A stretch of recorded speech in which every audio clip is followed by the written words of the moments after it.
Bon, bah, on va démarrer. Merci et bienvenue à toutes et à tous pour cette nouvelle édition de Yumeo Club.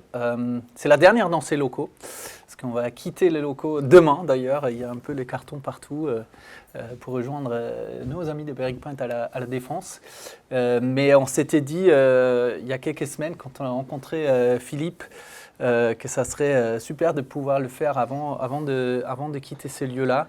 Une dernière édition de Yumeo Club sur le design industriel. Et effectivement, on s'est rencontrés il y a quelques semaines sur ce sujet passionnant. Et on a eu cette idée de utiliser ce lieu pour une masterclass, on a appelé ça, sur Innover pour tous. Et Made in France. Et du coup, Philippe, je pense que tu vas te présenter probablement un tout petit peu pendant ton discours aussi, mais grande carrière chez Decathlon pendant 20 ans sur le design de produits, et puis une dizaine d'années chez Carrefour après côté distribution, avec plein d'histoires super passionnant et intéressant à raconter. Et voilà, je suis très content de t'avoir aujourd'hui parmi nous. Et je vais peut-être me même positionner cette fois-ci en public, parce que normalement, on a toujours plusieurs intervenants avec un script, des questions, etc. Là, c'est une one-man show, Philippe Vaé. Et du coup, je vais me placer aussi en public pour écouter ça avec beaucoup d'intérêt. Et je te laisse la scène, the floor is yours, comme on dit. Et puis, très interactif chez nous globalement. Il y a des gens qui sont connectés à distance. Ça sera aussi disponible en webcast après sur le site.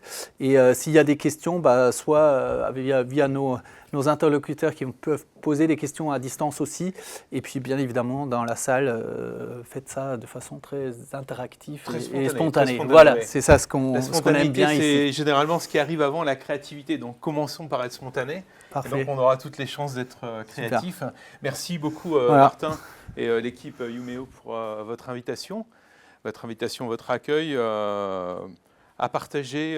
Donc, je vais vous partager un certain nombre d'éléments liés à cette expérience, à mon expérience sur le design industriel, l'innovation pour tous et le Made in France. Donc l'opportunité d'innovation l'opportunité d'innover pour tous en Made in France. Donc je démarre juste par quelques slides de parcours et ensuite je partagerai quelques convictions et quelques projets qui vont, j'espère, chez vous aussi, susciter des questions.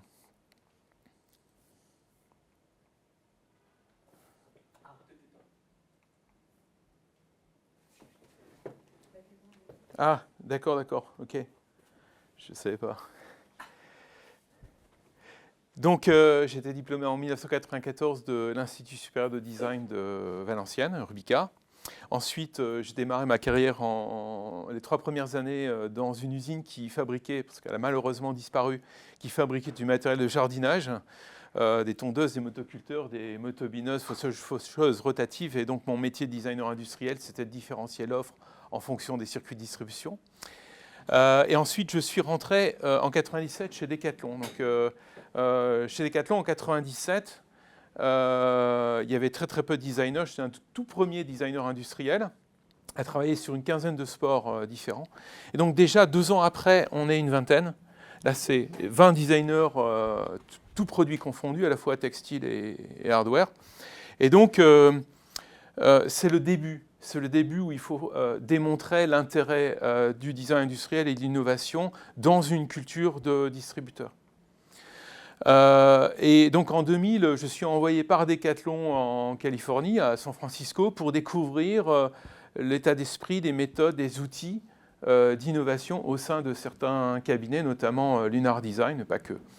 Et en revenant, en fait, je monte ce qu'on appelle le design avancé, qui existe toujours, qui est en fait l'innovation produite par le design industriel. Et donc, je mets en place ce qu'on appelle des ateliers innovation, pour développer l'innovation au sein des marques passion de Decathlon. Donc l'atelier innovation consiste à aller sur le lieu de pratique avec des utilisateurs, des designers, des ingénieurs, des chefs de produits et différentes personnes qui ont différentes compétences, une diversité de compétences, pendant 2 jours, voire plusieurs semaines, pour innover concrètement sur le lieu de pratique. Et donc j'animerai une trentaine d'ateliers parce que je suis resté 11 ans chez Decathlon, une trentaine d'ateliers par an chez Decathlon. En 2002, j'ai l'occasion, dans le cadre d'un programme, du programme Design for Future Needs, de présenter à la communauté européenne pour la France les approches d'innovation de Decathlon. Et donc il y a beaucoup d'innovations de Decathlon qui sont issues de ces démarches d'ateliers innovation. Et en 2007, pour les 30 ans du centre Georges Pompidou, un des programmes d'innovation, donc Fitness at Home, est présenté avec ses prototypes et les différentes étapes d'élaboration de ces innovations à l'intérieur de ce programme. En 2008, je vais en Inde pour monter une école de design industriel pour le compte d'un investisseur indien. Donc à partir d'un chantier, construire une école avec une diversité d'étudiants, des étudiants indiens, européens et coréens. Et en 2012, j'entre chez Carrefour pour monter le design industriel, l'innovation produit. Donc au début, il y a toujours cette démarche d'intégration du métier de design industriel à l'intérieur de l'entreprise et progressivement, l'équipe design industriel s'est orientée vers l'innovation produit, c'est-à-dire que les jouets géants à colorier, c'est nous, l'équipe de design industriel, qui avons proposé l'innovation à Carrefour. Ce n'est pas Carrefour qui a dit « faites des jouets, travaillez sur des jouets géants à colorier ou travaillez sur des jouets ». C'est nous qui avons en interne proposé ces innovations pour ensuite les amener en magasin. Le rythme, c'était de proposer une vingtaine d'innovations par an pour qu'il y en ait une dizaine en magasin par an. Et donc, fort de ces expériences, oui. Quand vous dites, on est venu avec les innovations là pour l'exemple du coloriage à taille humaine, c'est qu'il n'y a pas de brief de départ. Non. C'est juste, vous avez la place. Ici, il y a des points de départ. Le point de départ, c'est qu'il faut qu'on obtienne une pub télé. Parce qu'en obtenant une pub télé, qui est un budget d'environ 1 million, on sait que les magasins vont se mettre au garde à vous et en faire des montagnes à l'entrée des magasins. C'est ce qui va nous permettre de rencontrer les citoyens avec nos innovations. Donc le point de départ, nous, dans notre approche, c'est de se dire, est-ce que la typologie de produit est un produit qui est attendu chez Carrefour? Oui, non. Par exemple, si on avait fait du mobilier, ce n'est pas attendu chez Carrefour, excepté le mobilier de jardin, mais le mobilier d'intérieur, ce n'est pas attendu chez Carrefour, donc on ne fait pas. Mais donc, en point de départ, il y a quand même des catégories de produits où il faut construire de la préférence client. Donc, on travaille sur ces catégories. Enfin, il y a une dimension, il y a quelques éléments quand même de stratégie de là où Carrefour veut développer de la préférence client et en même temps, ce que Carrefour veut communiquer en matière de responsabilité, en matière de... Et donc, quand on a fait les jouets géants à colorier, Made in France, vendu 10 €, on savait qu'on touchait les familles, on touchait les enfants, à partir de déchets recyclés, on savait qu'on avait de fortes chances d'avoir la pub télé. Et donc avant de passer à l'industrialisation, on a obtenu la pub télé, pour ensuite faire évoluer les volumes aussi. Bon. Et c'est un des projets que j'évoque après. Donc, fort de toutes ces expériences, j'ai pris mon indépendance il y a quelques mois pour accompagner les entreprises à innover concrètement, véritablement, avec au cœur de mon offre de service l'atelier innovation. Alors, juste un petit point sur le design industriel, parce qu'on ne parle pas souvent de performance dans le design industriel, mais c'est important d'en parler. Le design industriel, dans la création d'objets, puisque le design industriel, c'est créer des objets, c'est créer un maximum de valeur avec 1 € investi. C'est l'exemple des jouets géants. On les a créés pour 6,90 € entre entrepôts. Et donc, la perception de valeur des jouets géants par les parents, selon nos enquêtes, c'est d'environ 27 €. Donc on a créé 20 € de valeur. Après, Carrefour a décidé de les vendre 10 € pour créer cet effet incroyable. Quand on est en magasin, on voit le jouet géant, on se dit c'est un truc à 27 € et on s'approche, on voit à 10 €. Ah, c'est génial. Donc c'est ce mécanisme d'effet incroyable qui a permis de vendre près d'un demi-million de pièces en 8 mois, juste en France, chez Carrefour.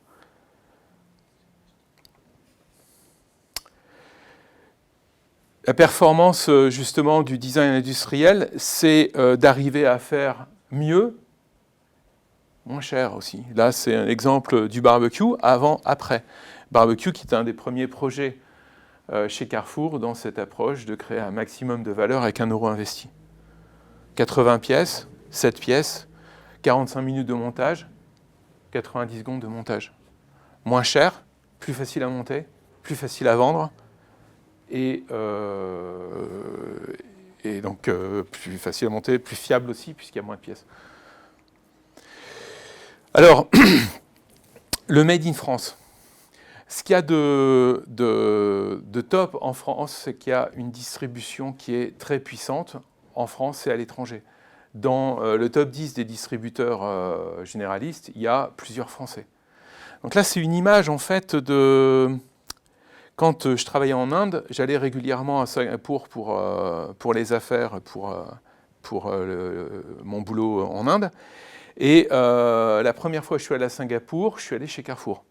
Et donc là, j'ai vu la marque Reflet de France, qui est une des marques de Carrefour, qui est en fait une marque de spécialité, des spécialités régionales en France.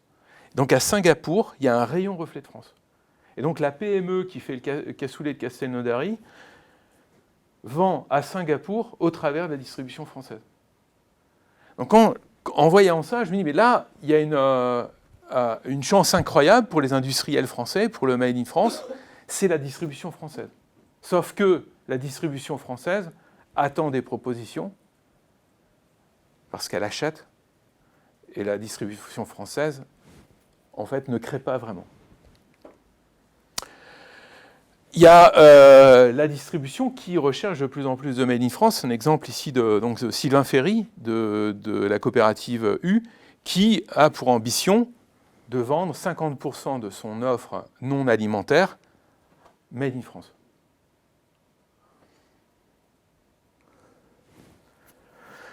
Et donc, pour rentrer dans ce Made in France, il faut créer des innovations aussi adaptées à la distribution. Là, c'est l'exemple d'un produit Made in France qui est en fait une chaise de hôte chez Carrefour que nous avons créée, qui est prête à vendre dans la distribution française, que ce soit un magasin de 70 mètres carrés ou de 25 000 mètres carrés. Donc il y a une incroyable convergence aujourd'hui entre le Made in France et le projet industriel. Parce qu'en fait, l'innovation pour tous, c'est des volumes. Donc plus on innove pour tous, plus on a des volumes, et plus on a de volumes, plus c'est un projet industriel viable et puissant. Donc penser pour tous, penser pour le plus grand nombre, chercher le dénominateur commun fonctionnel du plus grand nombre des citoyens, c'est ce qui permet en fait de faire naître des projets industriels durables et viables. Et qui permet aussi de faire de l'exportation. Parce que quand on crée un produit imbattable en termes de fonctionnalité et de prix, on peut le vendre facilement dans le reste des pays européens qui ne sont pas aussi riches que la France, comme par exemple la Bulgarie, le Portugal, l'Espagne, enfin tous les autres pays. Et donc chez Carrefour, par exemple, dans la distribution, on est confronté justement à des pays qui ont un pouvoir d'achat pas aussi élevé que la France.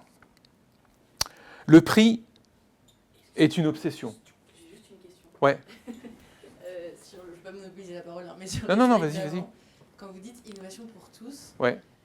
J'avoue, ça m'interroge parce que pour avoir fait une école de design, mais qui n'est pas la même que la vôtre, mais le côté innovation pour tous, c'est pas du tout ce qu'on nous apprend en cours, dans le sens où il faut toujours plutôt réfléchir à une segmentation client un peu plus précise, parce que innover pour tout, en fait, quand on disait ma cible c'est tout le monde, ça fonctionne pas. Il n'y a pas de, enfin en tout cas à l'école. Donc Ouais. j'ai l'impression que finalement sur le marché, Ouais, c'est parce peut-être qu'en un peu fait, il y a eu différent. toute une génération un peu marketing qui, avec la segmentation, ça a permis de dérisquer les lancements d'innovation parce qu'on adaptait une innovation sur différents segments d'utilisateurs. Mais en faisant ça, on a réduit les volumes à l'innovation. Et en réduisant les volumes à l'innovation, ça a poussé aussi finalement à aller chercher de la fabrication lointaine parce que les volumes étaient plus petits. C'est-à-dire qu'aujourd'hui, on peut plus facilement lancer des projets industriels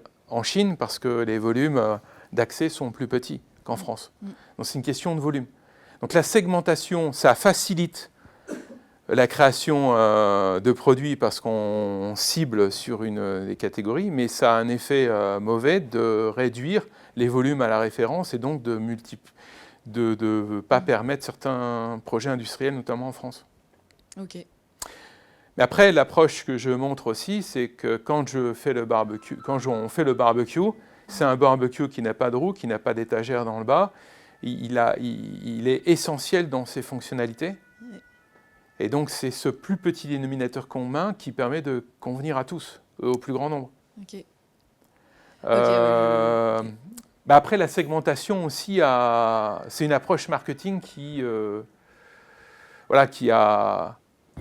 a fait provoquer l'évasion de projets industriels vers l'Asie, quand même. En fait, c'est plutôt le côté, quand on commence à créer un objet qui convient à tout le monde, il y a déjà plein de choses en fait qui ont été faites, ça a été refait. Donc, il y avait ce côté, c'est pas forcément une innovation quand ça touche tout le monde. Dans le sens où il faut plutôt trouver un truc un peu niche, ou se dire je réponds à un besoin très spécifique, ce qui fait que mon produit va être innovant. Mais en fait, je réfléchis aussi à voix haute, mais il y a le côté, enfin pas forcément, ça peut y être une innovation qui fonctionne pour un usage commun en fait. Ouais. Après, il y a un autre aspect aussi du volume, c'est que plus il y a de volume, plus on peut investir dans l'outil industriel et donc avoir des prix incroyablement intéressants. Oui, c'est sûr. Et donc, en fait, c'est ce qui permet après de se protéger des copies. Oui. Par exemple, le barbecue est sorti en 2020.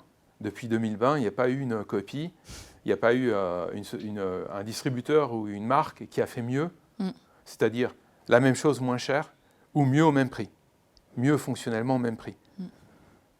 Donc, parce que c'est ça aussi, le volume permet d'accéder, permet de faire des conceptions qui permettent de faire des prix défiant toute concurrence, quoi. Donc le prix est une obsession chez le designer industriel. S'il n'est pas une obsession, alors il n'est pas dans cette approche de design to cost, de créer un maximum de valeur avec un euro investi. Sachant que 80 à 90% du prix d'un objet est déterminé par sa conception, c'est important justement de jouer sur ces différents éléments. C'est-à-dire que dès la conception, de se dire quelle quantité de matière on utilise et de l'optimiser, parce que ça permet de jouer sur le prix. Quelle quantité de temps on utilise au niveau de la machine, des machines pour l'optimiser, le lieu de production et le nombre de pièces. En réduisant le nombre de pièces, on réduit forcément aussi fortement le prix. Et ce qui est économique est écologique. Parce que quand on réduit la quantité de matière, quand on réduit la quantité de temps, quand on produit localement parce qu'on ne fait pas de transport, quand on réduit le nombre de pièces, eh bien on fait un modèle plus durable, un produit plus durable. Le barbecue de 7 pièces est forcément plus durable, mécaniquement parlant, qu'un barbecue de 45 pièces. Donc ça, c'est intéressant de constater que le travail, l'approche économique est une approche potentiellement écologique. Alors, il y a aussi un mouvement de plus en plus fort qui va être renforcé aussi par des aspects de législation de la réparabilité, mais la réparabilité idéalement par l'utilisateur lui-même. Et donc ça remet à plat les conceptions, puisqu'en fait, tout ce qui n'est pas démontable n'est pas réparable, et donc doit être complètement repensé. Donc c'est une opportunité pour repenser ces objets et de faire en sorte qu'ils soient made in France. C'est-à-dire que si on veut faire du made in France, il faut y penser dès le départ. Parce qu'il y a des choses qu'il ne faut pas faire, sinon on ne fait pas Made in France. Ceux qui développent des innovations, je vois parfois des innovations de start-up ou d'autres qui vont jusqu'à un prototype fonctionnel et qui se disent bon, ben maintenant on va chercher à faire Made in France et qui découvrent que ça ne marche pas. Ben oui, ça ne marche pas parce que la conception d'innovation n'a pas été faite pour le Made in France. Et donc il y a aussi toute une évolution de la durabilité aussi des objets. Il existe toujours des objets qu'on peut acheter pour la vie. Par exemple, dans la cuisine, des ustensiles en inox monobloc, on les achète qu'une fois. Ça ne peut pas casser. Ça ne s'use pas. D'ailleurs, plus on nettoie, plus ça brille. Et puis, dans le pire du pire, quand l'objet est fini, en termes qui n'est plus utilisable, que ce soit facilement recyclable. Donc tout ça provoque des réinventions nécessaires sur tous les objets de la vie quotidienne. Par exemple, là, il y a De Glace, qui est une société qui est en train de créer un aspirateur qui sera garanti à vie et qui est complètement modulable. C'est-à-dire que quand on passe d'un appartement de 40 mètres carrés à 70 mètres carrés, on peut soi-même changer le moteur. Si on a une défaillance quelque part, on peut soi-même changer parce que ce sont des modules. Alors, comment innover pour se destiner au Made in France ? Déjà, en fait, ce qui est important, c'est de considérer, je vois souvent dans les entreprises, une sous-utilisation de la créativité. Et donc, ça, c'est dommage, parce qu'en fait, la créativité, pour qu'il y ait un terrain propice à l'innovation, il faut déjà qu'il y ait un état d'esprit à l'intérieur de l'entreprise qui permet l'accueil de ces innovations ou l'accueil des idées. Et la créativité a un potentiel incroyable, parce qu'en fait, la créativité de tous permet d'innover avec pertinence, parce qu'on utilise la diversité des personnes à l'intérieur d'une entreprise pour innover. Et à partir du moment où on implique les personnes d'une entreprise dans l'innovation future de cette entreprise, alors ces personnes acceptent aussi beaucoup plus facilement la transformation nécessaire de l'entreprise. Donc la créativité, ça permet 3 choses en même temps, d'innover avec pertinence, d'accepter la transformation, et donc c'est accepter le changement. Alors les industriels français sont compétitifs, mais n'ont pas d'innovation à proposer. C'est-à-dire qu'ils sont compétitifs et très spécialisés.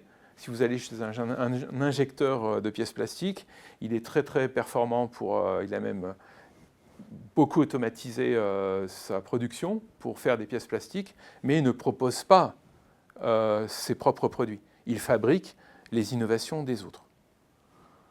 Contrairement aux Chinois, quand on va chez un industriel chinois, on ne rentre pas par l'usine, mais on rentre par un magasin. C'est son magasin, c'est son showroom. Il montre en fait toutes ses innovations, tous les produits qu'il a créés. Et donc c'est le paradis pour un acheteur de grande distribution. Quand il arrive dans le showroom, il peut choisir tel ou tel barbecue, en ayant aussi ses propres exigences, parce qu'il a envie d'être différent. C'est un acheteur de chez Leclerc, il veut être différent du système U, donc il peut demander des pieds en bois, une étagère en bois sur son barbecue, et la voir l'après-midi. Il vient le matin dans le showroom, il donne ses petites exigences, et l'après-midi, on lui propose un sample, comme on dit, un prototype qui représente ses attentes. Donc les industriels, notamment industriels chinois, sont très très réactifs et très forts pour justement répondre à la demande des acheteurs en ayant des propositions. Alors les erreurs à ne pas faire quand on veut innover et faire du Made in France, c'est d'être en dehors du cœur de marché. C'est-à-dire qu'il faut vraiment être au cœur de marché, parce que le cœur de marché, c'est là où il y a les volumes les plus importants. Donc le cœur de marché d'une table à repasser, c'est entre 30 et 50 euros. Le cœur de marché d'un barbecue, c'est entre 20 et 30 euros. Donc si on sort du cœur de marché, on n'a plus de volume. Et si on n'a plus de volume, on n'a plus de projet industriel. Donc dès le départ dans l'innovation, il faut penser cœur de marché. L'erreur aussi, c'est de minimiser les investissements industriels. Parce qu'en minimisant les investissements industriels, eh bien, on augmente le prix de l'innovation et donc on la fait sortir du cœur de marché. comme je l'évoquais tout à l'heure, concevoir sans prendre en compte le Made in France, c'est s'assurer, et il y a de fortes chances que le produit ne puisse pas être Made in France. Donc il faut dès le départ intégrer des paramètres du Made in France dans la conception. Donc ça veut dire aussi innover par rapport aux forces, aux technologies et aux procédés largement répandus en France.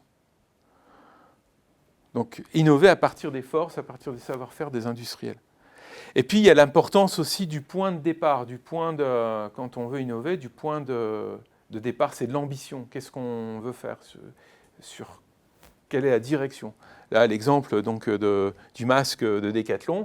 Le point de départ, quand on a travaillé sur ce masque, c'était avant que le masque existe, pour animer l'atelier, c'était de dire on va innover dans les sports d'eau pour rendre accessible au plus grand nombre les plaisirs du sport d'eau, avec une approche d'être aussi bien dans l'eau que sur Terre.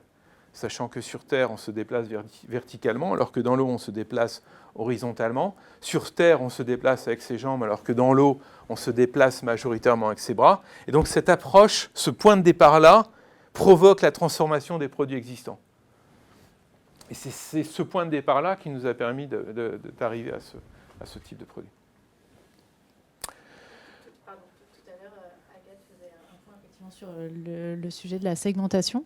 Ouais. Quand on regarde les produits que tu présentes et puis même les gros succès de Decathlon et de Carrefour, il y a quand même une qualification du besoin, je trouve, qui est particulièrement forte. Enfin, quand on pense effectivement au masque, on se dit le rêve de tout le monde, c'est de pouvoir respirer sous l'eau. Enfin, ou le rêve, c'est de pouvoir faire du camping sans se prendre la tête à monter la tente. Ouais. C'est de pouvoir faire un barbecue en 5 minutes. C'est toucher le plus grand nombre.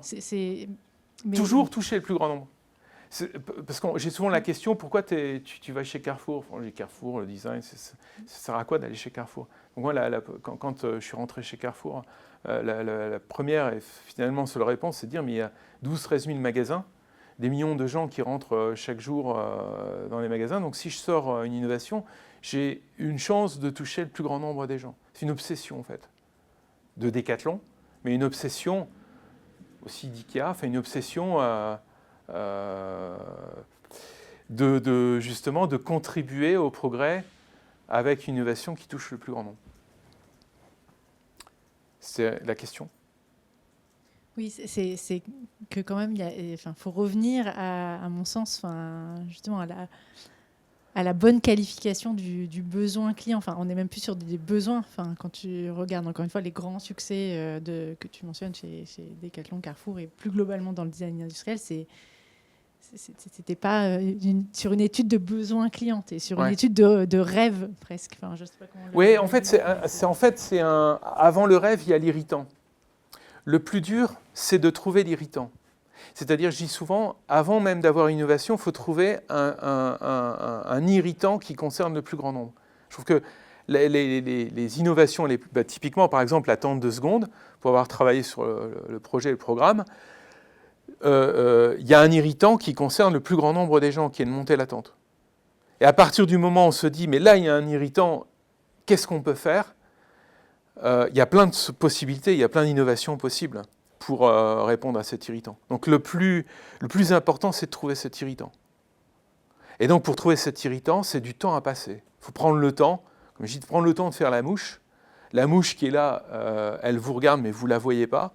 Moi, ça m'arrive de faire, je fais régulièrement la mouche. Quand, par exemple, si on veut travailler sur une valise, on fait la mouche à Gare du Nord ou à Orly, toute une journée complète à regarder les gens. Et à la fin de la journée, en ayant vu des centaines et des centaines de personnes, je peux vous dire que vous avez quelques irritants intéressants pour créer une inno sur les valises. Et c'est pareil sur toutes les autres typologies d'objets. Faire la mouche, prendre le temps d'analyser. Le fondement du design qui dit juste le design pour simplifier la vie. De manière générale, là on cherche à simplifier la vie par tous les projets que vous exposez. C'est vraiment, je veux monter une tente facilement, je veux respirer sous l'eau. C'est ce côté rendre la vie plus facile, plus naturelle. Parce que ça vient aussi d'une culture de distri où on veut que ce soit facile à vendre. Parce que dans une culture de distri, à l'époque de Decathlon, on était encore sur de la moquette verte avec des rayonnages bleus. on était sur un supermarché du sport. Et à l'époque, en 97 encore, les gens allaient chez Decathlon et allaient assez vite pour faire leurs courses, comme on va vite pour aller faire ses courses ailleurs. Et donc, c'est la plus grande contrainte, c'est de faire une inno en hypermarché ou en supermarché. Parce qu'il faut convaincre en quelques secondes les gens. Et donc, il faut que ce soit assez évident que c'est un bon produit et que c'est une innovation qui est intéressante.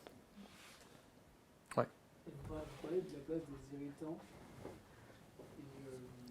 Est-ce que vous pensez que les gens ont toujours conscience de leurs propres irritants? Parce que dans la manière dont vous parlez de faire la mouche, vous ne leur posez pas tellement la question, vous les observez se comporter d'une certaine manière. Ouais. Et donc c'est vrai que quand on fait des études terrain, il y a plusieurs manières d'en faire. Et une manière qui est très valorisée, c'est de poser la question aux gens. Ouais. Or, on peut penser aussi que les gens n'ont pas toujours conscience des défauts et des objets qu'ils rencontrent. Ouais. Comment vous vous positionnez là-dessus, vous? Alors là-dessus, toutes les études sont bonnes. À partir du moment où on en a plusieurs. Parce qu'on peut recouper, il ne faut pas en faire qu'une. Donc je fais la mouche, mais je fais d'autres choses à côté qui vont permettre en fait de recouper. Donc les interviews qualitatives, c'est vachement important aussi.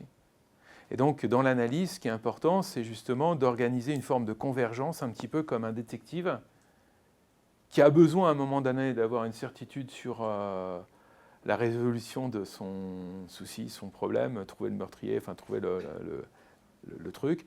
Et donc il va dans différents endroits, rencontre différentes personnes et recoupe pour trouver une forme de vérité.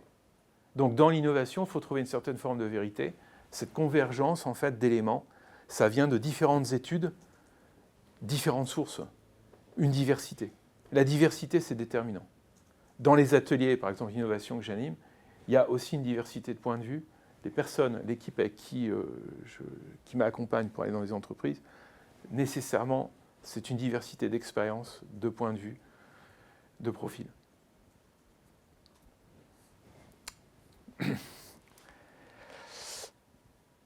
Donc, un projet industriel d'innovation pour tous est aussi un projet durable, plus durable, puisque c'est innovation pour tous, elle est souvent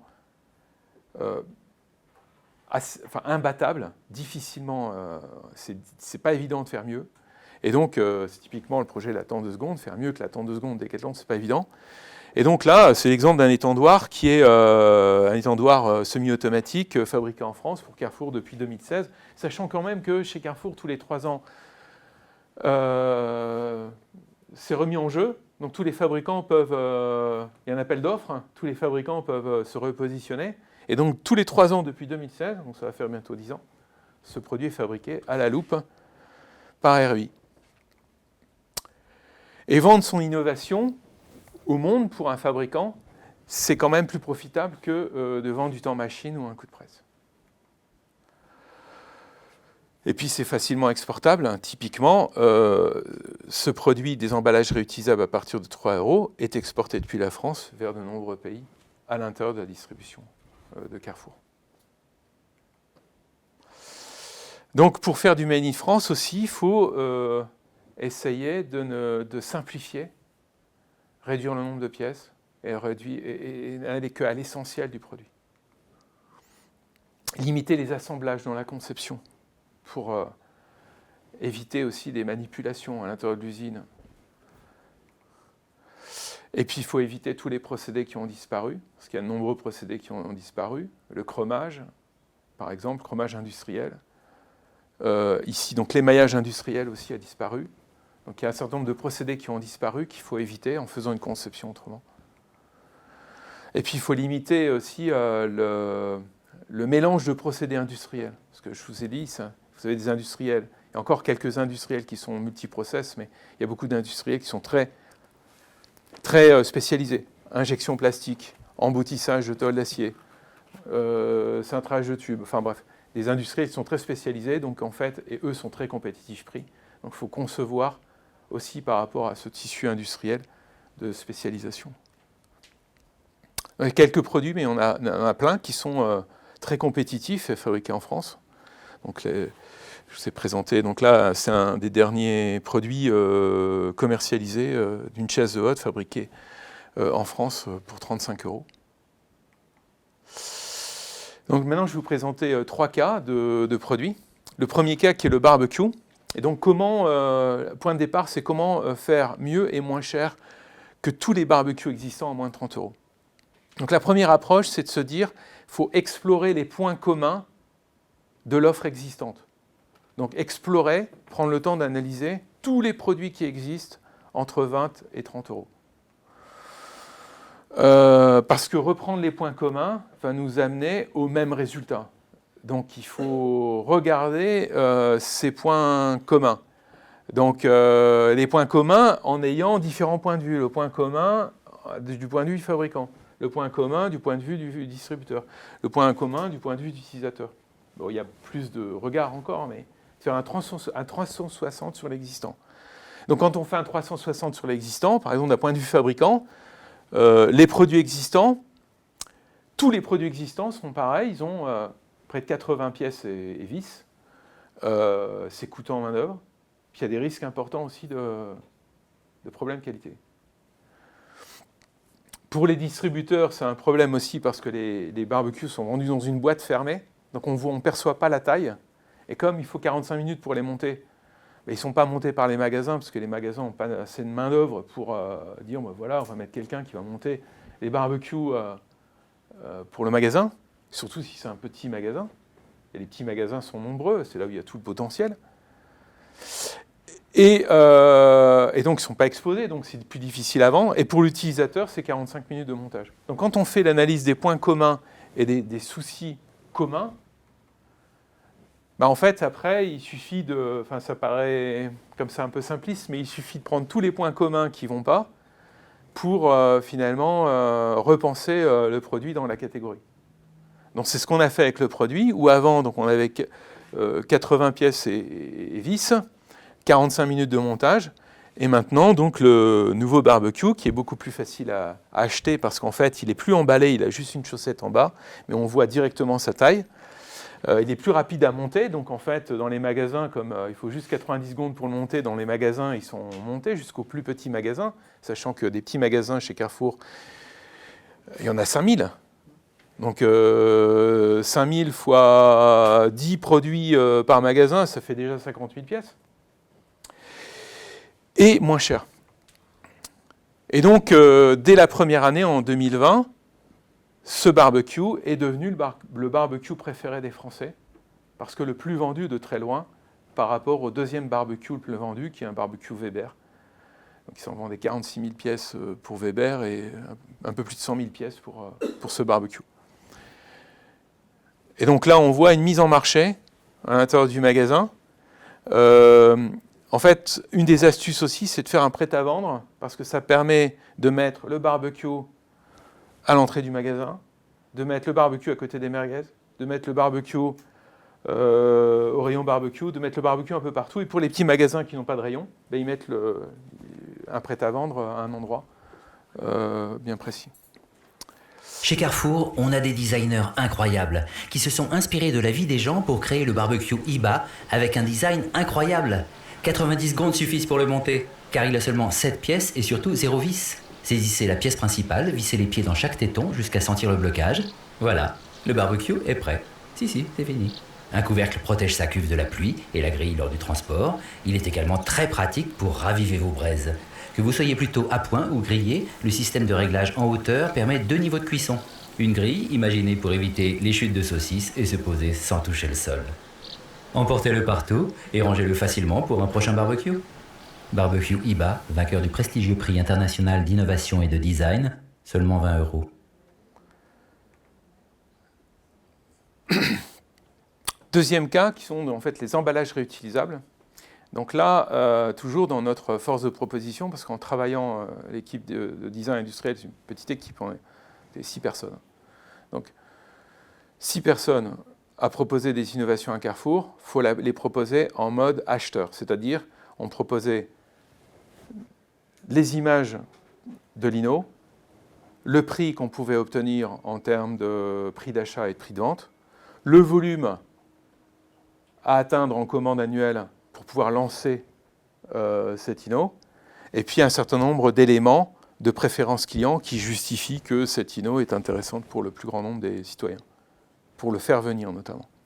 Donc à chaque fois, donc on était en recherche de sujets, et un des sujets, une des préoccupations de la société, au-delà des distributeurs, mais de la société tout entière, ce sont les emballages plastiques que l'on jette. C'est colossal, c'est des milliards et des milliards et des milliards. Vous savez quel est le produit alimentaire le plus consommé? Le pack d'eau cristalline, 6 bouteilles d'1,5 litre. Combien de packs sont vendus juste en France par an? Juste un pack de 6 bouteilles. Juste cette référence de cristalline. Je ne parle pas des Coca, des autres, juste cette référence. 286 millions de packs par an. Donc ça fait 1,6 milliard de bouteilles. Et à la fin, globalement, les plastiques sont recyclés de 7 à 9%. Donc il y a un truc qui ne va pas quand on voit tout ça. Donc il y a de l'emballage plastique partout et des déchets partout. Et donc l'idée, c'était de créer des emballages réutilisables. Mais des emballages réutilisables accessibles au plus grand nombre. Et donc, pour faire ça, on a d'abord fait forcément de l'analyse de la réutilisation et des matières. Donc, il existe le verre, mais le verre est intéressant parce qu'il est sain, mais le verre est lourd et cassant. Et donc, ça veut dire qu'on ne peut pas revenir en magasin avec, donc ce n'est pas un emballage réutilisable. Il y a le plastique, mais le plastique, tous les plastiques dégorgent des additifs dans les aliments, surtout quand on les passe au micro-ondes, et puis le plastique ne passe pas au four. Donc, on a listé comme ça toutes les matières jusqu'à arriver à l'inox ferritique, qui est en fait une matière intéressante parce qu'elle est saine, elle est recyclable à l'infini, elle est locale, elle est légère, elle ne casse pas, elle passe au four, et puis on a fait en sorte que ça passe au four au micro-ondes. Donc on est parti de la matière et d'un procédé de fabrication qui est l'emboutissage très grande série, pour créer notre produit. En fait, notre produit, c'est ça aussi le design industriel, c'est créer à partir de certains éléments, là, par exemple, à partir de l'emboutissage. Donc, on a fait beaucoup de simulations numériques pour élaborer la forme de façon à ce que cette forme soit emboutissable le plus rapidement possible. Et donc cette forme-là, toute carrossée, toute continue on appelle la continuité de courbure, un peu comme une carrosserie automobile, c'est la forme idéale pour emboutir plus d'1 millier de pièces à l'heure. Et donc c'est à partir de ces simulations qu'on a dessiné ça. Mais aussi à partir d'une simulation de micro-ondes, c'est-à-dire qu'on a utilisé un laboratoire du CNRS basé à Bordeaux spécialisé dans les ondes pour faire des simulations de passage au micro-ondes des boîtes. Et donc notre boîte passe au micro-ondes, pas grâce à la matière, mais grâce à la forme. C'est-à-dire qu'il ne faut pas que les ondes s'arrêtent, il faut que les ondes continuent pour aller jusque dans les aliments. Et grâce à la forme et la continuité, le fait qu'il n'y ait pas d'arrêt, les ondes continuent, elles glissent sur la forme pour aller dans les aliments. C'est ça qui nous permet, en fait, ce qui est intéressant, ce qui est, je trouve, assez beau, c'est cette convergence entre l'esthétique, la vitesse de production, et le fait que ça passe au micro-ondes. Finalement, la même forme, tout est arrondi comme ça, c'est pratique à nettoyer, mais c'est un côté aussi plus élégant qu'un truc tout carré. Donc il y a comme cette convergence d'éléments, et donc c'est intéressant. Voilà, c'est l'outil de production qui est un outil de transfert. Donc c'est fabriqué dans le Pas-de-Calais, donc chaque plaque est transférée sur un poste différent. Pour arriver à la fin à cet emballage réutilisable. Il y a 5 tailles différentes, 5 formats de profondeur, de volume, pour s'adapter à tous les produits frais. Que ce soit le poulet, le gros poulet rôti qu'on peut acheter chez Carrefour ou dans la grande industrie. Il faut savoir qu'en un week-end, en quelques jours, il peut se vendre 200 000 poulets rôtis juste en France. Donc vendre le poulet rôti dans la version grande de ça, parce qu'elle est beaucoup plus grande, on arrive à la maison, donc on transporte son poulet, ça ne coule pas dans le caddie, on arrive à la maison, on enlève le couvercle, on met la boîte de transport devient plat à four. Une fois qu'on a réchauffé son poulet, on le sort, le plat à four devient plat de service sur la table.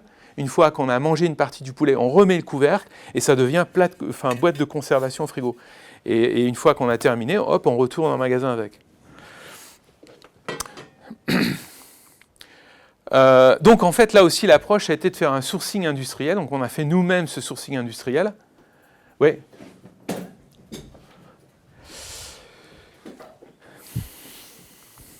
Juste, je suis curieuse sur le Tupperware parce qu'un des critères pour les tubes comme ça, c'est le rangement et aussi quand on se déplace avec, notamment pour le midi. Ouais. Et je trouve que le volume occupé par rapport à la contenance utile, moi, personnellement, je ne l'achèterais pas.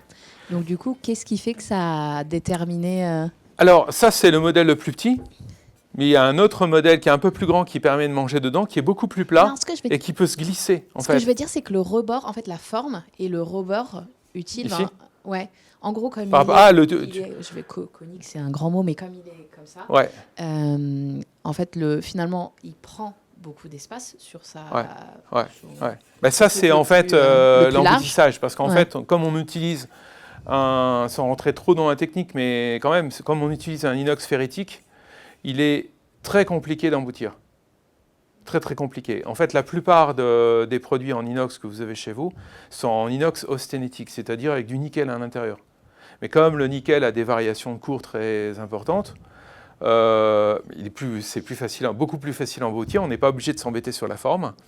Mais le nickel pose des problèmes sur 10 à 15% de la population, puisque la migration nickel crée des allergies chez certaines personnes. Okay. Et bientôt, on dira qu'il ne faut plus manger dans des contenants avec du nickel dedans. Bientôt. C'est le prochain PFAS, c'est ça? Ouais, peut-être. C'est pas bon. Okay. Là, il n'y a pas de nickel. Ok, mais du coup, le volume... Mais il est difficile à emboutir. C'est-à-dire que là, pour la petite histoire, j'ai eu, quand j'ai fait justement le sourcing industriel, je me suis posé la question de qui j'allais contacter pour faire ça. Si je contacte un fabricant de casseroles ou un fabricant de poêles, ce n'est pas forcément l'industriel le plus intéressant. Et donc, j'ai contacté des industriels qui fabriquaient de la pièce auto, et l'accueil a été juste extraordinaire. Par exemple, Delzen qui fabrique ces produits, je me souviendrai longtemps de sa phrase, souvent quand on lance des usines, on se souvient des phrases. Il m'a dit « Monsieur Vahé, j'ai 67 ans, je veux laisser une entreprise qui a de l'avenir à mes enfants. Votre projet est un projet d'avenir, je vais voir si ça nourrit son homme, si ça nourrit son homme, je vous fais. » Et donc à partir du moment où, au point de départ, il y a énormément d'énergie, il y a de l'énergie comme ça à la montée, on sait qu'on va pouvoir affronter pas mal de difficultés. Parce que lui a dû investir 6 500 000 € pour construire une usine spécifique pour la production de ça. Okay, donc il a pas et en contrepartie, Carrefour s'est engagé. Okay. Je ne sais pas si je réponds à la question. C'est sur le bord là. Ouais, en fait, c'est l'emboutissage. C'est l'emboutissage en fait. C'est l'emboutissage qui nous oblige à avoir cette forme-là. Et puis après, pour l'étanchéité, il y a un autre truc, c'est que dans le design to cost, on a supprimé le joint ici et on a fait un système de coincement pour justement, parce qu'en supprimant le joint, on a gagné à la moitié du coût du couvercle. Il faut savoir que ça, grosso modo, c'est vendu 3 € en magasin. Donc grosso modo, vous pouvez imaginer le prix d'achat entre entrepôts, on va dire il est de l'ordre d'1,50 €. Super compétitif, en fait. Mais c'est ce qu'il fallait. Et donc ça, oui, ce projet a permis la création d'une usine spécifique pour ce marché de l'emballage réutilisable, qui est vraiment un marché d'avenir. L'emballage réutilisable va fortement se développer. Ça a permis aussi à cette industrie l'acquisition d'un savoir-faire, parce que là, en fait, là, c'est un investissement dans une machine qui a été conçue par Hobart, donc un Allemand, qui est en fait une machine qui permet de dégraisser, nettoyer et désinfecter et d'emballer les produits sous environnement hygiénique propre, pour que quand ça arrive en magasin, on puisse servir la nourriture directement dans la boîte au comptoir des produits frais. Parce que le projet, c'est ça. Vous voulez un poulet? Hop, je mets le poulet et je vous sers directement dans la boîte. Parce que la plupart, finalement, des emballages, enfin des boîtes hermétiques qui arrivent en magasin ne sont pas propres, ne sont pas utilisables directement. Et puis là, j'ai oublié sur la photo, mais il y a aussi une grande fierté, ça c'est important, une fierté de développer des innos pour un industriel sur un marché d'avenir. Quand vous allez dans les usines en France, souvent les gens ont cette peur de perdre le boulot, que l'usine ferme. Enfin, il y a une ambiance un peu, cette ambiance-là. Donc à chaque fois que je me suis rendu dans les usines, que ce soit cette usine ou d'autres usines, la fierté de bosser sur des opérateurs à bosser sur des innos et à produire, elle est touchante, quoi. Et donc c'est une expérience complète de transporter, cuire, servir, conserver, réchauffer. Et donc seul l'inox peut faire cette expérience complète. Un inox qui est à 85% issu du recyclage des tambours de machines à laver et des lave-vaisselle. Non, parce que c'est lourd et ça casse. Donc en fait, on ne peut pas imaginer retourner avec 5 ou 10 contenants, parce que c'est aussi ça. Retourner avec 5 ou 10 contenants au supermarché ou à l'hypermarché pour acheter son poulet, son petit salé aux lentilles, son morceau de viande et tout.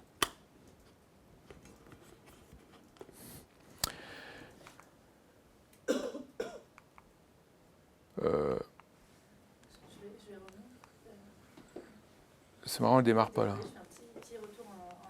Ouais, non, c'est bon. Toujours sur ce Ouais.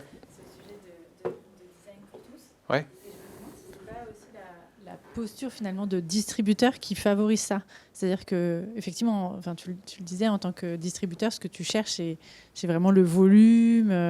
Enfin, voilà, tu sais que tu as une faible marge et donc ce que tu veux, c'est en vendre le plus possible.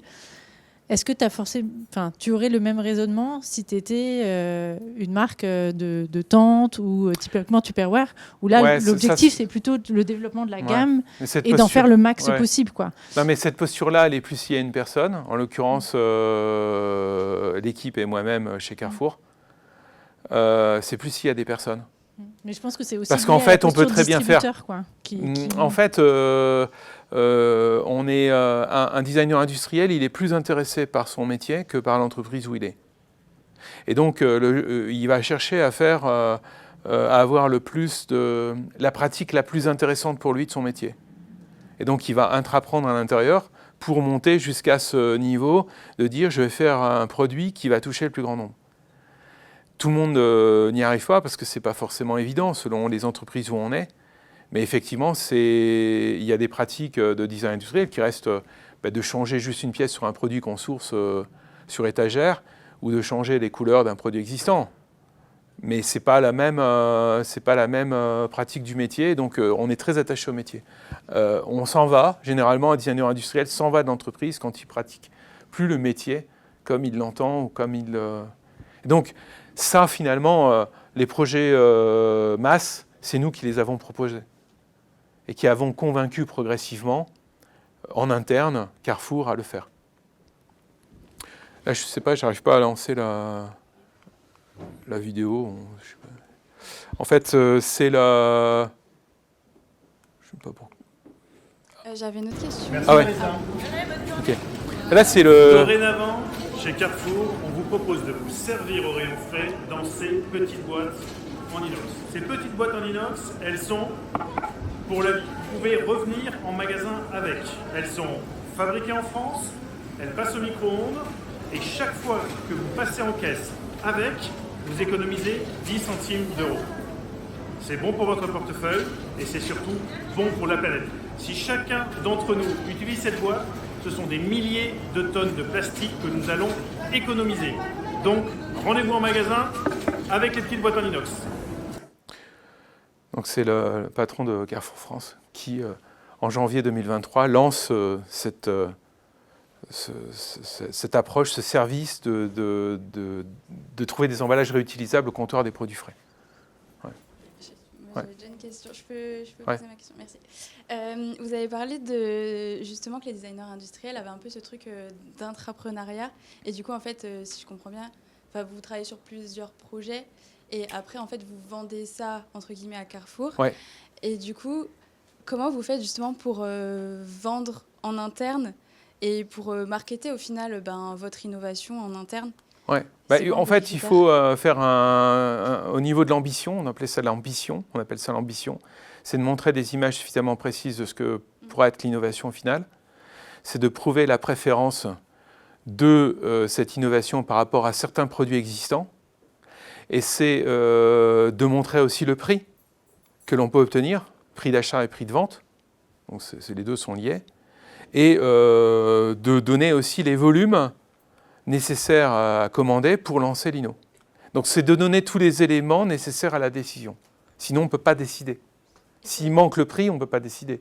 S'il manque le volume pour lancer la production, on ne peut pas décider. En fait, quand on montre ça, la conception du produit n'est pas encore vraiment faite.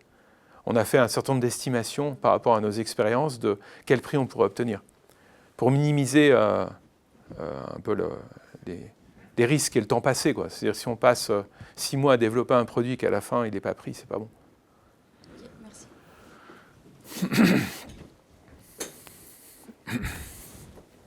Du coup, je suis toujours curieuse de vos petites boîtes. Ouais. Et, moi, j'ai du mal à faire que ma mère, elle retourne au marché avec les sachets en plastique, déjà, ce qui est moins volumineux et un moins grand truc. C'est comment l'acceptabilité et le fait que les gens, donc ils les achètent, ils les utilisent chez eux, ça, j'en doute pas. Quel pourcentage ou qui revient vraiment en magasin et demande son poulet rôti ou sa découpe de poisson dans sa boîte? Dans sa boîte. En fait, ça reste encore minoritaire. Et il y a plusieurs raisons. Il y a plein de raisons, en fait. Il y a la raison aussi que, comme je t'ai dit tout à l'heure, cette boîte est vendue 3 €. On pourrait la proposer à prix coûtant. Donc on pourrait lancer. On ne ferait pas d'argent, mais on lancerait plus facilement le truc. Puis il y a l'autre raison aussi, c'est qu'aujourd'hui, si vous allez dans un Carrefour, il y a de fortes chances que vous trouverez cette boîte au rayon des emballages, au rayon des boîtes hermétiques qui est à l'autre bout du magasin par rapport au comptoir des produits frais. Et qu'au comptoir des produits frais, vous ne la trouverez pas, on ne vous la proposera pas. Parce que celui qui est au comptoir des produits frais, le chiffre d'affaires de ça, ce n'est pas le sien. Lui, il est à la boucherie, il vend du poulet, et il fait son chiffre sur le poulet, pas sur la boîte. Donc pourquoi il vendrait la boîte? De toute façon, elle ne peut pas être utilisée au premier usage. Si. Si. Non, parce qu'elle est vendue, elle sort d'usine, nettoyée, désinfectée, emballée dans un emballage qui fait qu'on peut l'utiliser directement. Donc, c'est un super succès au rayon des boîtes hermétiques, parce que c'est, selon Carrefour, la boîte la plus vendue au rayon des boîtes hermétiques, mais ça ne s'est pas transformé, comme Grand Chef a dit là, ça ne s'est pas transformé au comptoir des produits. C'est pas comme Jacques a dit. Jacques a dit, mais là, non. Et puis, il y a une petite vidéo qui montre le truc. La famille des incroyables s'agrandit avec nos boîtes inox multifonctions. L'inox, c'est léger, c'est incassable, c'est recyclable et c'est fabriqué juste ici, en France. Bonjour madame. On peut faire ses courses avec, les mettre au four, au micro-ondes et au frigo pour conserver les restes. Et tout ça à partir de 3 € la boîte. Les incroyables Carrefour, inspirés par vous et créés par nous. Et donc, la performance, au prix de la boîte en inox, on a la boîte en plastique Ikea. Avec une matière saine, une boîte qui passe au four, contrairement à la boîte en plastique, et qui a une emboîtabilité aussi très forte, parce que ça, je n'ai pas évoqué, mais c'est important aussi dans les magasins ou à la maison. Sur une hauteur comme ça, on en met une dizaine. Et puis, autre performance design, parce que depuis 2023, il y a eu des petits émules. Donc, Ikea a sorti la sienne, fabriquée en Chine pour 8 €, à contenance comparable. Et puis, sur Amazon, le premier prix qu'on trouve, c'est 13 €, à contenance comparable. Mais il y a une raison. C'est qu'ici, on est sur l'inox sténétique. En fait, quand on a développé ce projet avec un industriel français, chez Carrefour, il y a eu aussi une contre-proposition d'industriels chinois qui voulaient le faire en osténétique. Et du coup, ils n'étaient pas positionnés en termes de prix. Mais pour pouvoir le faire en ferritique, qui est l'inox moins cher, il faut concevoir autrement le produit. Donc concevoir à partir des savoir-faire, à partir des matières. Donc ça reste, sur le marché, la boîte hermétique en inox la plus compétitive, malgré que ce soit fait en France. Donc c'est ça qui est intéressant, c'est que le fabricant, au travers de Carrefour et de certains distributeurs, peut exporter dans le monde entier, même pourquoi pas jusqu'en Chine. Donc, dernier cas autour des jouets géants. Donc, autre préoccupation de la société sont les déchets de carton. Dans un hypermarché, par exemple, dans la grande distribution, souvent on va donner des coups de main dans les magasins, notamment au moment de Noël, où il faut aller le matin très tôt pour mettre les produits en rayon et tout. Donc au siège, on va... c'est rien. Et donc quand on enlève les produits des palettes, il y a énormément de cartons. Donc on a suivi les cartons. Ça nous a amené dans une usine de DS Smith, mais il y a plein d'autres usines. Une usine de DS Smith basée à Saint-Étienne-du-Rouvray, à côté de Rouen.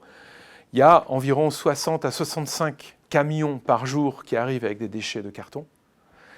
Et on s'est dit, qu'est-ce qu'on pourrait faire d'intéressant avec ces déchets? Donc on a réfléchi à tous des marchés d'éphémères, des marchés d'usage très courts. Et on s'est dit, mais tiens, les enfants qui ont besoin de passer d'un jouet à un autre, d'une activité à une autre, pourquoi on ne ferait pas un truc pour les enfants? Donc on est allé dans les magasins, à l'intérieur de l'usine pour voir la plus grande plaque possible, pour se dire, on va créer un jouet à partir de cette plus grande plaque possible que DS Smith est capable de fabriquer.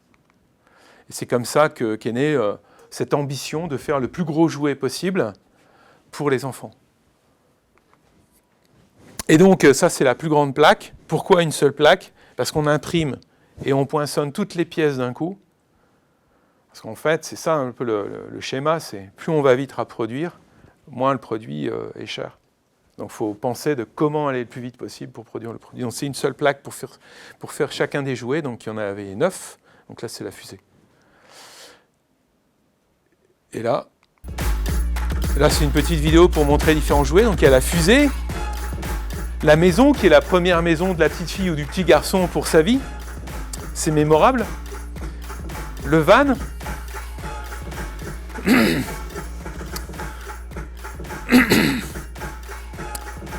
le carrosse, donc à chaque fois avec des graphismes et des histoires différentes à colorier. Alors pourquoi on a fait à colorier aussi? Parce que c'est moins cher d'imprimer qu'une seule couleur. Donc on s'est dit on va choisir le noir, on va faire du colorier. Au niveau du stockage des déchets carton, et à partir de ces déchets, on va pouvoir refaire du papier, puis un emballage, et donc un jouet Carrefour.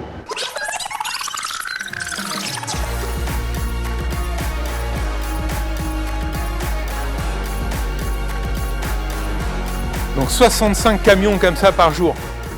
Et ça va donc dans une piscine. Ces déchets proviennent voilà. aussi bien des industriels que de la grande distribution ou des particuliers par exemple votre poubelle jaune pour être ensuite acheminé dans le pulpeur qui servira à refaire du papier.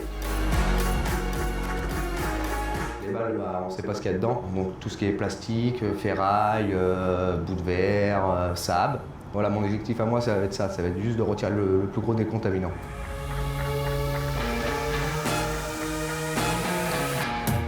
C'est une usine vraiment incroyable.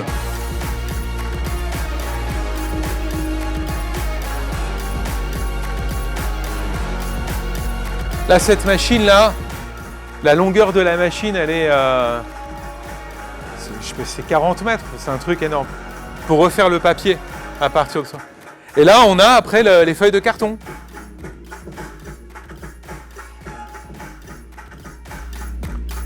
Ça, c'est justement ces plaques.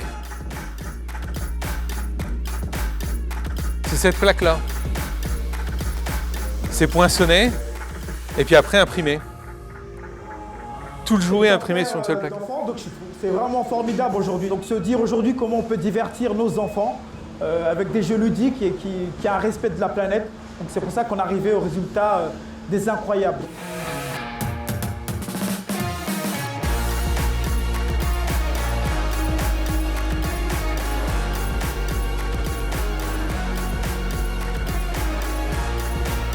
Pas de boîte en carton, juste un cerclage en papier. Je plie environ, je dirais, il faut être en binôme pour plier un carton, parce qu'ils sont assez grands. Et du coup, on plie environ 400-500 cartons par jour. Ils sont en réinsertion et c'est une possibilité pour eux de pouvoir travailler et lier l'utile à l'agréable en quelque sorte, puisqu'ils vont pouvoir travailler dans un environnement professionnel et réaliser donc, le montage, le conditionnement de ces jouets destinés à Carrefour. Et donc, 1 an et demi après, Ikea a sorti le sien, donc une fusée. c'est intéressant parce que du coup ça fait la comparabilité, elle est plus petite et 2 fois plus chère, et fabriquée en Bulgarie. En fait, il y a une explication, il n'y a pas une bonne approche de design to cost parce qu'ils ont mis plusieurs couleurs, donc il y a plusieurs passages. Les pièces sont vendues dans une boîte en carton qu'on jette, parce qu'en fait les pièces sont fabriquées par différentes machines. Et donc ça fait exploser le prix, quoi. Et puis en Asie, c'est pas la peine, puisque transporter du carton, ça coûte une fortune. Ouais. J'imagine que c'est breveté, mais c'est breveté jusqu'où? Alors, le brevet, c'est une solution technique innovante. Donc là, il y a 2 brevets sur chacun des jouets en carton. Il y a un brevet sur le pliage qui concerne tous les jouets, parce qu'ils sont toujours pliés de la même façon pour être dans un prêt-à-vendre et pour rentrer dans un caddie. En fait, il faut que ça rentre dans un caddie et qu'il reste de la place pour faire ses courses. Parce qu'en fait, il s'en est vendu 1,5 million juste en 8 mois. Et il y a beaucoup de gens qui sont venus, quand on a fait nos enquêtes sur les cartes de fidélité, on a vu qu'il y avait beaucoup de gens qui venaient d'autres distributeurs pour acheter le jouet. Et une fois qu'on a mis le jouet dans le caddie, on s'est dit, ah, quand même, Carrefour m'a fait un cadeau. C'est pas mal, 10 € pour les enfants. On va voir ce qu'ils ont au niveau des fruits et légumes, on va voir ce qu'ils ont au niveau des jambons et des yaourts et tout ça. Et donc, c'était aussi l'idée, c'est de faire venir. Et donc, oui, sur les différents projets que je vous montre, il y a des brevets qui sont des solutions techniques innovantes. Et c'est un morceau de l'objet. Mais après, il y a une stratégie plus globale de propriété intellectuelle que j'ai mis en place pour justement limiter les copies. Mais pour limiter les copies, il y a aussi le fait d'arriver à 10 €. Par exemple, Système U a téléphoné à DS Smith, notre fabricant, pour avoir 400 000 pièces, et le fabricant a dit bah, « je ne peux pas vous les fabriquer », alors que d'habitude, un fabricant, il fabrique pour tout le monde. « Je ne peux pas vous les fabriquer, c'est des produits Carrefour, c'est eux qui les ont créés ».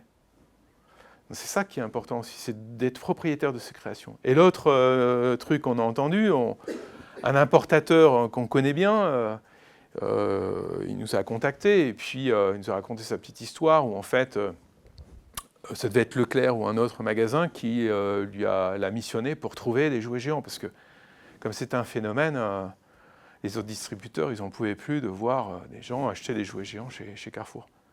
Et donc lui, il a fait simplement le premier geste qu'il faut faire en tant qu'importateur, c'est aller voir le produit. Quand il a vu la taille pour 10 €, il s'est dit non, c'est pas la peine. On ne va pas pouvoir faire mieux, donc autant pas le faire. Je ne sais pas si j'ai répondu à la question. Et alors, un petit peu en partie. Et sur l'aspect, c'est super intéressant le fait de pouvoir colorier les produits et en même temps, vous, que ça vous arrange que les enfants colorient, parce que ça vous évite de le faire. Ouais. Ça, c'est quelque chose que Ikea aurait pu copier, par exemple. Ils l'ont pas fait. Non. C'est curieux, non? Ouais. Bah, c'est du temps passé dans l'analyse. C'est-à-dire que si on prend du temps à comprendre, il faut souvent prendre le temps en amont à comprendre, à analyser ce qui se fait pour faire mieux. Et donc je pense qu'ils n'ont pas bien analysé le truc. Ils se sont peut-être dit, ils ont peut-être traité le sujet trop rapidement. Ou et donc ils ont dit il manque la couleur. Du coup, ils ont fait exprès. Ouais. Mais même sur le noir, on était limité à un certain pourcentage. Donc on a calculé le pourcentage pour ne pas le dépasser, parce que si on était au-delà d'un certain pourcentage, ça posait un problème. Il aurait fallu repasser dans une autre machine, enfin c'était compliqué. Et en fait, on a pris aussi une simple canure. C'est-à-dire que si on prend une double canure, c'est plus cher. On a aussi une feuille de papier blanc qui est que d'un seul côté, vous voyez. Bon, ça c'est aussi moins cher. Il y a plein de petits détails. Et du coup, vous avez bossé avec des gens qui s'occupaient on parlait des études de terrain tout à l'heure, mais aussi des gens qui sont vraiment dans la contrôle de gestion presque, ou dans la... Ah, pour le calcul du coût? Bah, j'ai l'impression que... Non, ça c'est un travail collectif entre designers sur le même projet. Il n'y a jamais un seul designer sur un projet, il y a plusieurs designers, et donc on a une obsession en fait, justement sur le coût, de comment... Parce que c'est la performance finalement. Comment créer un maximum de valeur, c'est ça qui surprend. Et donc c'est notre métier. C'est super important d'être obsédé par ce coût, ce prix. Donc on va chercher toutes les infos. Sur le barbecue, par exemple, c'est nous qui avons fait l'analyse de coût. On a posé les pièces, on l'a démonté complet, le barbecue existant, et on a pesé chacune des pièces, et on a fait une analyse de coût juste par le poids de chacune des pièces en métal. Et donc ça nous a permis d'avoir le prix de chacune des fonctions et de se dire, OK, la fonction étagère du bas, elle coûte autant, dans le prix d'achat total du produit. Est-ce qu'on garde, on ne garde pas?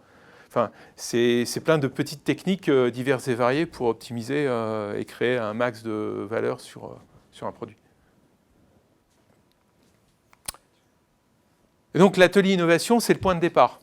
Donc aujourd'hui, mais depuis 2000 chez Decathlon, j'anime des ateliers. Ce sont 2 jours intenses qui permettent de sortir 70 à 100 dessins d'innovation et un top 10 d'innovation. Donc point de départ, c'est le principe, point de départ, c'est soit on veut innover sur une typologie de produit, on veut innover sur un usage, par exemple les emballages réutilisables, innover à partir d'un savoir-faire industriel, par exemple le façonnage de carton, ou à partir d'une technologie, par exemple, ça peut être... on a un principe magnétique de repérage dans l'espace du magnétisme, qu'est-ce qu'on peut faire avec ce type de produit, avec ce type de technologie, sur un marché donné. Ensuite, il y a sur les ateliers toujours 1 mois à l'avance une préparation par rapport à cet atelier de 2 jours. Une préparation, plus on prépare l'atelier, plus on garantit les résultats. Donc c'est essentiel de préparer les ateliers. Donc c'est l'implication de l'équipe des différents designers pour l'atelier. C'est préparer aussi la connaissance et les informations, les compétences qui seront partagées lors de l'atelier pour créer ces innovations. Et puis d'impliquer, ça c'est un autre principe, d'impliquer une diversité de profils. Je parlais tout à l'heure de la diversité de différents profils de designers, mais aussi une diversité de compétences et d'expériences et de métiers au sein de l'entreprise. Et puis l'autre principe, c'est qu'on utilise toute la puissance du dessin, de la capacité du designer industriel à dessiner des dessins explicites, c'est ce type de dessin que l'on fait, où tout le monde peut comprendre cette solution.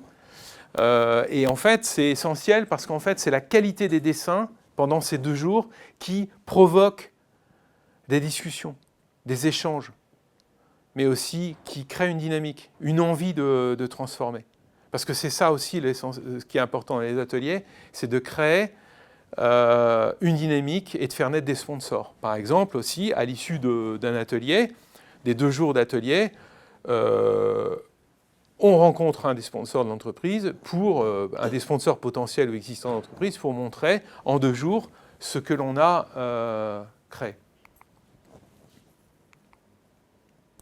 Donc 2 jours intenses, avec différentes séances de création et de partage des idées, jusqu'à obtenir à la fin un top 10 d'innovation intégrée dans le plan de projet, une dynamique d'innovation et la naissance de sponsors en interne. Voilà. Merci. Je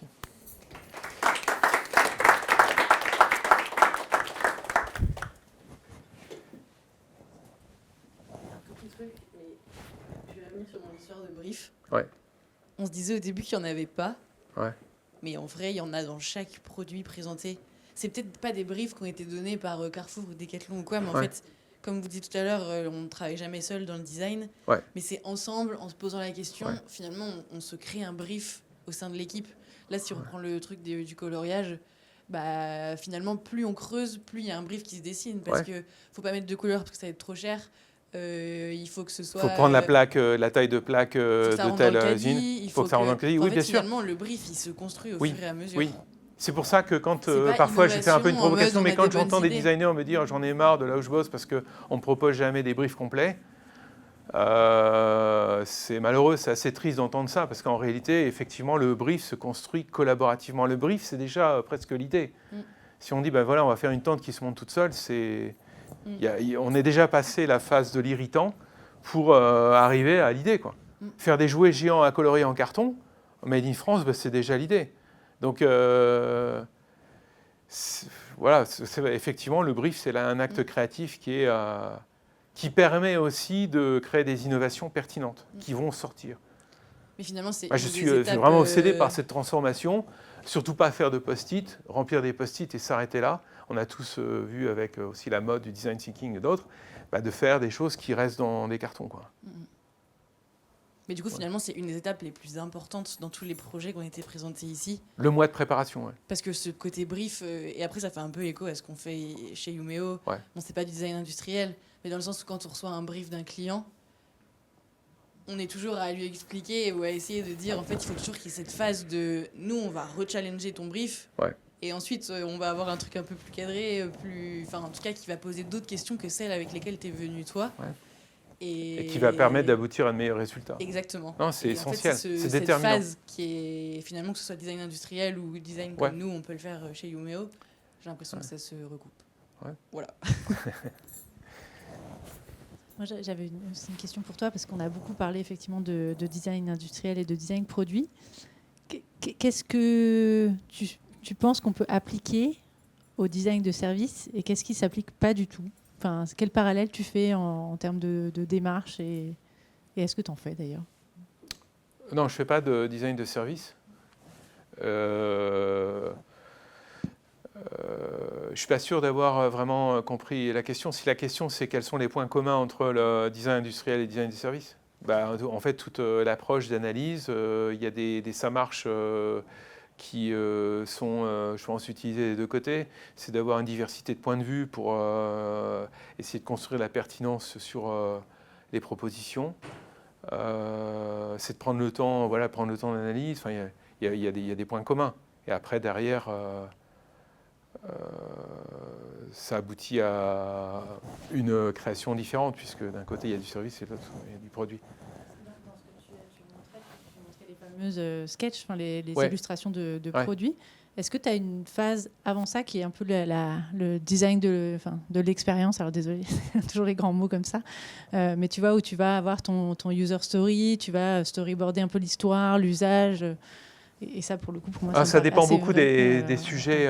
Si on part, par exemple, si on doit travailler sur un barbecue, effectivement, on va aller sur l'expérience et chercher les irritants de barbecue. Mais ça, c'est le point de départ. C'est-à-dire que dans un atelier de 2 jours, la première demi-journée, c'est comme un cycle de conférence, où en fait, on a, autour du sujet, des interventions qui font un 360 autour du sujet. Et donc, l'expérience, l'utilisation de l'objet est abordée dans ce 360. Les irritants aussi sont abordés. Donc ça fait partie aussi de la préparation.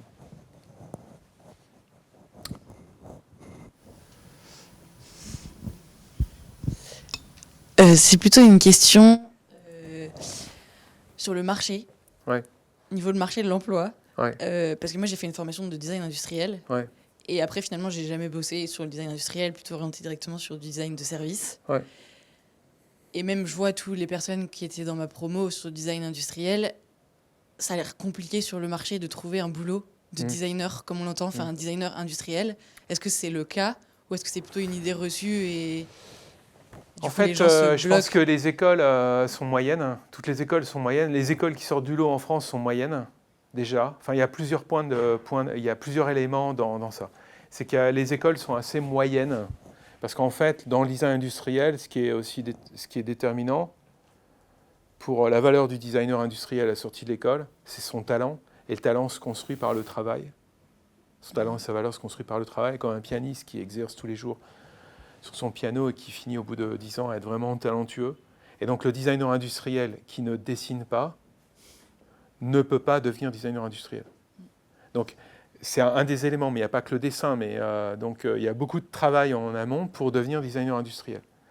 Et donc c'est un rêve peut-être de certains étudiants de devenir designer industriel. Je ne vous connais pas plus de ça, mais si ce rêve ne se transforme pas, il est en partie lié à ça. L'autre, parce qu'il y a aussi beaucoup d'écoles qui proposent ce rêve. Et l'autre paramètre, c'est qu'il y a eu une évolution forte du design industriel. Il y a 30 ans, il y avait du design industriel un petit peu dans les différentes usines. Il y avait Thomson Multimédia, il y avait Philips, il y avait des usines Philips de téléphone. Donc il y avait en fait il y avait des designers industriels dans les usines. Et puis aujourd'hui, les designers industriels sont beaucoup dans l'industrie. C'est aussi une évolution du métier qui a été forte en termes d'employeurs, quoi. Et puis après, il y a des cultures d'école. Donc il y a des écoles qui ne préparent pas à rentrer dans le monde de l'entreprise parce qu'on n'y parle pas d'argent, on n'y parle jamais d'argent ou pas d'argent. Donc en fait, on ne comprend pas en tant que designer industriel où est la performance. Et donc on arrive dans une entreprise avec des idéaux, mais on n'y arrive pas parce qu'en fait on n'a pas compris ce qu'on devait y faire. Il y a aussi ça. Et puis après, c'est un métier qui est plus proche finalement de l'ingénieur produit, avec une dimension aussi usage et esthétique, que d'un designer graphique ou d'un designer de service. Un designer industriel, c'est un ingénieur produit avec des compétences plus liées à la perception des objets, la désirabilité, des compétences en usage. Donc c'est un ingénieur produit plus. Parce qu'un designer industriel, forcément, il faut qu'il ait plein de notions techniques comme l'ingénieur produit dans ce qu'il dessine. Que ce soit la transformation des métaux, des plastiques, des cartons, des textiles, enfin il faut... Mais après, au-delà de ça, j'imagine que vous, que ça fait longtemps que vous êtes dans le design industriel, vous avez dû voir aussi une évolution comme dans tous les métiers. Ouais. Peut-être qu'avant, par exemple, Decathlon, c'est quand même connu pour être aussi une super boîte de design industriel, parce qu'il y a vraiment les équipes design qui sont sur place en fonction des produits développés, pour avoir accès à des tests utilisateurs. Tout ce qui est les produits de la montagne, ça va être du coup, je sais pas, vers Chamonix ou j'en sais rien, mais tout ce qui est produit surf. C'est le temps qui est consacré. C'est-à-dire que c'est autorisé chez Decathlon de passer plusieurs jours, une semaine, 2 semaines, avec des utilisateurs dans la montagne. Mais est-ce que les du coup, il y a une entreprises évolution ne tolèrent maintenant pas de passer du temps avec des utilisateurs. Tout dépend de la culture des entreprises, quoi. Après, il faut aussi, pour être arrivé chez Decathlon, qui était plus un distributeur que créateur de produits, il faut justement développer, contribuer à diffuser, infuser la culture de l'innovation et du design à l'intérieur d'une entreprise pour qu'elle permette aussi ça, quoi.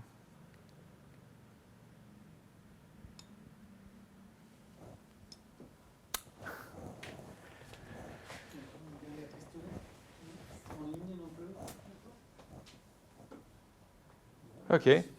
Merci beaucoup. Merci.